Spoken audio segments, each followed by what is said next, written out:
E aproveitando que a gente está falando de individualismo, eu vou sugerir um documentário. O que, eu sei, eu falei muito mal de documentário até esse momento. Mas eu vou sugerir esse porque o tema é muito interessante e encaixa perfeito com o que a gente está falando aqui. Que é o documentário Alphaville do lado de dentro do Buru. Que para quem não é de São Paulo, Alphaville é tipo um mega condomínio de luxo chique, assim, é quase uma cidade própria, sabe? E o documentário trata justamente disso, de como é discrepante a vida de quem é de fora de Alphaville para quem é de dentro de Alphaville. Tipo, uma diferença muito brutal, assim, da forma como a pessoa age. Às vezes, quando você está assistindo um documentário, você até pensa que é armado, mas não, é o pessoal de lá é assim mesmo, que é muito bizarro.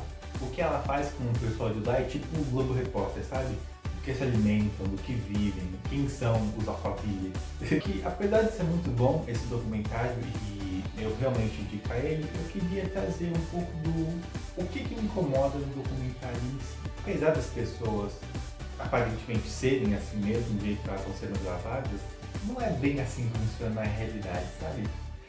Gravação é sempre um processo muito complicado de ser feita, porque os equipamentos têm o seu tamanho, eles têm as suas funcionalidades, às vezes você precisa de mais de um equipamento para fazer uma filmagem boa.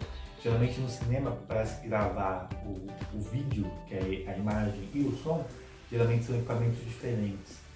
No documentário, eles tentam ao máximo reduzir isso para algo menor, mas mesmo que eles consigam fazer isso com um celular, por exemplo, ainda não é exatamente isso que faz a qualidade ficar enorme e absurda. E lembre-se, a gente sempre está vendendo esse documentário ou pela televisão, ou pela uma emissora, coisa do tipo.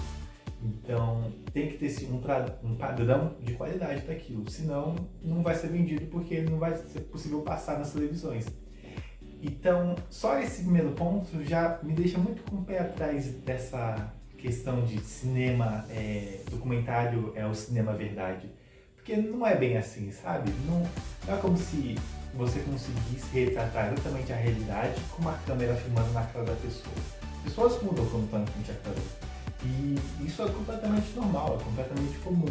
E nisso também tem toda uma questão de encenação. Não é como se a gente só chegasse e gravasse assim. O documentário tenta fazer isso, mas em falas, por exemplo, onde você está conversando com uma pessoa, geralmente isso é feito com formato de diálogo de filme mesmo. A pessoa fica ali, você está gravando ela, às vezes tem mais de uma câmera filmando o entrevistado e o entrevistador, às vezes tem luzes para iluminar melhor porque o lugar é muito bom, às vezes tem plano de som, como mudar a lapela, né, para não ter aquelas equipamentos de som grandes como o quadro de boom, que é aquele cara que a gente geralmente vê em filme, novela, que é justamente a ideia de compactar, mas só de fazer isso já quebra a questão do natural, como a pessoa é, e a pessoa não vai falar exatamente do jeito que ela fala, porque ela está percebendo que ela está sendo gravada, então não é exatamente a área de costume dela, o ambiente natural dela.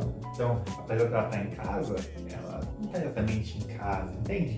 Então, toda essa questão, por menor que, apesar do documentário tentar minimizar isso ao máximo, não é muito o real, sabe? E só o fato de ter alguém manipulando isso, ajustando a luz, ajustando a filmagem, a forma que está sendo pego, a forma que está sendo falado, já cria uma imensa confusão no que é real ou não. A gente já teve imensas fofocas feitas por gente que tirou foto uma do lado da outra e já cria-se toda uma teoria de olha, eles são amigos, olha, eles são inimigos, só pela distância que uma pessoa faz de outra na foto. Agora imagina a forma como ela está sendo gravada, a forma como ela está sendo iluminada, a forma como ela está sendo cortada. Afinal, o documentário também tem cortes. Muitos raros são os documentários onde é só a gravação em si. Muitos documentários eles passam por um monte de editores que aí falar que isso é algo que reflete a realidade já é muita inocência, talvez. Porque isso, claro, vem de uma base real, não vem de uma história roteirizada, de uma história fictícia, mas isso está sendo cortado para montar o melhor ritmo para ser vendido, não necessariamente o melhor ritmo que aconteceu os fatos em si. O fato de você pegar cenas e misturar elas, de fazer uma questão de ritmo para que a cena está acontecendo. Todo o que a edição pode fazer numa filmagem que trouxe uma verdade é destruir o que Teoricamente, porque tem todo esse processo de produção da imagem que já não é lá a grande realidade, aí quando você edita, aí que piora as coisas de uma vez. E é nessa tecla que eu bato no documentário. O documentário, assim como um filme, ele precisa vender para que as pessoas que trabalharam no documentário consigam receber e consigam sustentar nesse mundo. E se isso não acontece, não existem pessoas para fazer documentários, porque fazer algo que não dá dinheiro, apesar de às vezes ser algo muito nobre, não é algo profissional. Para ele ser vendido, alguém precisa pensar em como vai vender ele. E pensar nisso é não usar a forma como a realidade veio para si. É conseguir fazer com que isso vire uma história que você consiga contar uma narrativa de começo, meio e fim. Então é pensar, mudar como os fatos aconteceram, trocar as ordens de lugar, dar ritmo para isso, que às vezes não necessariamente é o ritmo que teve na vida real. São tantas e tantas coisas que você faz com o documentário depois de você gravar ele, que distorcem a realidade dele em si, que não dá nem para contar. Além do fato de que você é ser humano, então você tem as suas opiniões e apesar de você tentar se manter, no caso de jornalistas, o mais neutro possível, isso não existe. Neutro é só sabonete de neném. Jornalistas, pessoas, seres humanos têm lado. Então a questão não é você vender algo como neutro, mas sim esclarecer de que lado você faz parte, de que lado você está vendendo essa história real que você está contando. Então chega dessa história de tratar documentário como se fosse o supra-sumo da produção audiovisual, como se fosse a vida real em forma de arte, porque não é isso. O documentário é assim como o filme, uma história que está sendo contada. A diferença é que um tem roteiro e outro não tem, mas não tem nada especial em nenhum desses dois. Ambos são histórias que a gente está contando, que a gente está mentindo, para torná-las mais legais e entreter melhor a nossa vida. Chega! Só de fazer documentário já fica assim, todo tenso, todo... É um assunto muito chato, muito sério, é por isso que eu não gosto de documentário. Então agora a gente vai falar de algo que tem de bom no documentário, uma das poucas coisas boas que tem no documentário, que é o fato de não ser documentário. Confuso? Vou explicar para vocês melhor. Obrigado pelo papo de gênero que a gente teve no episódio passado. Então, eu disse que tinham 3 tipos de gêneros no cinema, né? Era a ficção, o documentário e a animação. Aqui, a gente está trabalhando com cinema, né? E geralmente a arte não tem um limite, a arte geralmente subverter aquilo que já está estabelecido. Bem, o que pega aqui? O subgênero do documentário, que é muito famoso e muito grande, é quando você mistura documentário, a forma como se faz um documentário, a ideia de ser um documentário, com a ficção em si. Então você pega algo que é real, que é filmado em modo real, mas é uma história de mentirinha. Então você pega os melhores dos dois mundos, o jeito como se trata uma história real, um documentário, só que com os personagens que você cria, que você inventa, e você cria uma história muito maluca e uma dinâmica super diferente.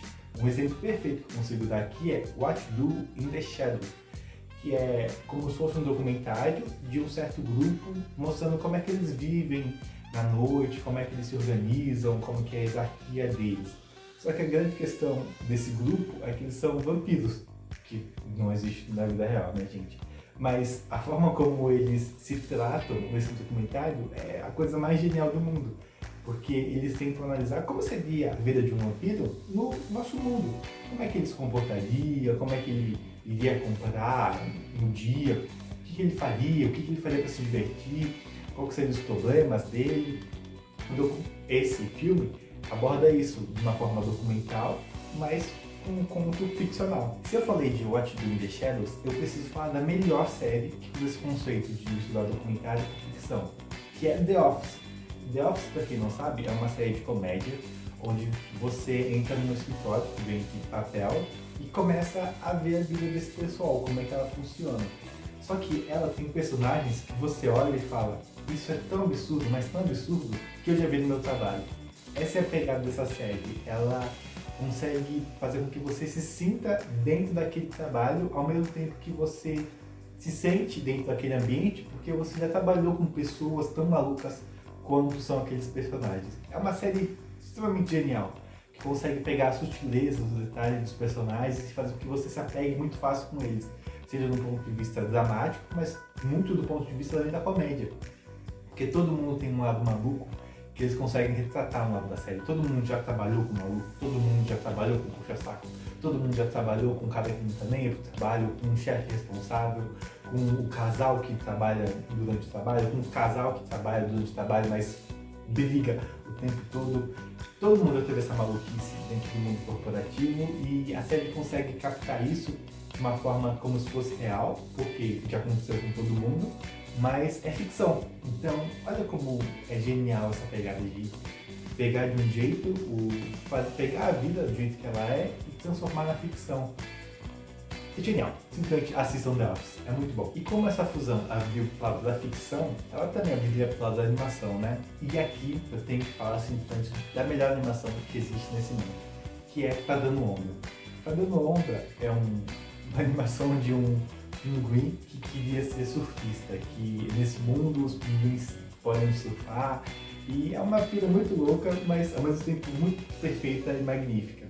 E ele consegue pegar essa estética e transformar como se fosse um documentário de esporte, sabe? Como se ele tivesse pegado o surfista no início da vida dele e filmado vendo ele crescer. Essa é a ideia toda do documentário. E é simplesmente maravilhoso, porque eles conseguem, ao mesmo tempo que eles fazem esse lado documental da história, de pegar gravações dos personagens falando sobre o protagonista, pega o depoimento da mãe falando como que ele nasceu no surf, como é que é a vida dele, pega o depoimento do irmão, que é um irmão meio invejoso, que não gosta muito dele, que eles sempre estão brigando ao mesmo tempo, pega o depoimento dos vilões, dos arqui-inimigos dele, que ele tem que combater durante o surf.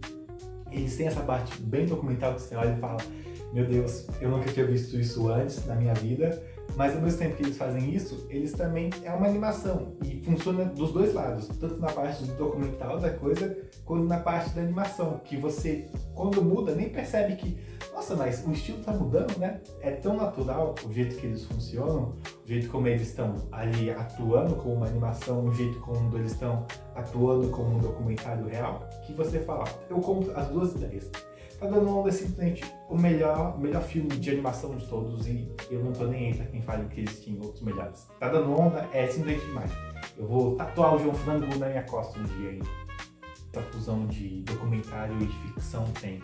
Porque eles conseguem pegar o ponto mais forte do documentário, o ponto que o documentário mais defende de si, que é o fato deles serem reais, de falarem sobre a verdadeira vida.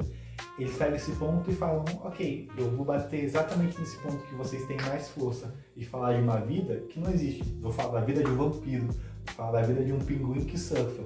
E eu acho isso genial. E aqui como uma última recomendação que eu vou deixar aqui, que é um cara que eleva isso no nível mais apoteótico possível, que é o filme Borat. Tem um e tem um dois, se eu não me engano. Deve ter mais coisas sobre ele. Esse ator que faz esse filme é um comediante, ele é muito maluco das ideias. Mas o que é Borat? Basicamente é uma pessoa que está gravando um filme, é um ator que está gravando um filme com sua equipe, que começa a atuar no meio de pessoas que estão vivendo a sua vida mesmo. Então ele age com estereótipos, falando com pessoas, mas elas nem sabem que estão participando de um filme. E aí começa a ter cenas muito bizarras, porque você não sabe o que está sendo atuação, o que está sendo filmagem, o que está sendo real, e isso dá um nó na sua cabeça de um jeito que você fica muito, o que eu tô vendo? Só um rápido disclaimer, não assista isso com a sua mãe de jeito nenhum. Eu assisti com a minha e foi o pior trauma da minha vida. Tem cenas extremamente grotescas nesse filme. Então, não é uma recomendação para assistir em família. Eu tive que fingir que estava dormindo durante a sessão para não ficar naquela cena. Então, de correr depois de estar dando onda. Simplesmente falei da melhor obra já feita de um documentário. Então, se você nunca assistiu, vai assistir, pelo amor de Deus. É o único documentário bom que preste. Se você gostou desse vídeo, mas discorda completamente com a minha opinião, deixa aqui nos comentários documentários bons que você goste. E é isso. Eu vejo vocês na próxima. Na próxima vamos continuar falando de animação, mas não com documentário, mas animação em si. Então é isso. Vejo vocês, tchau, tchau e até mais.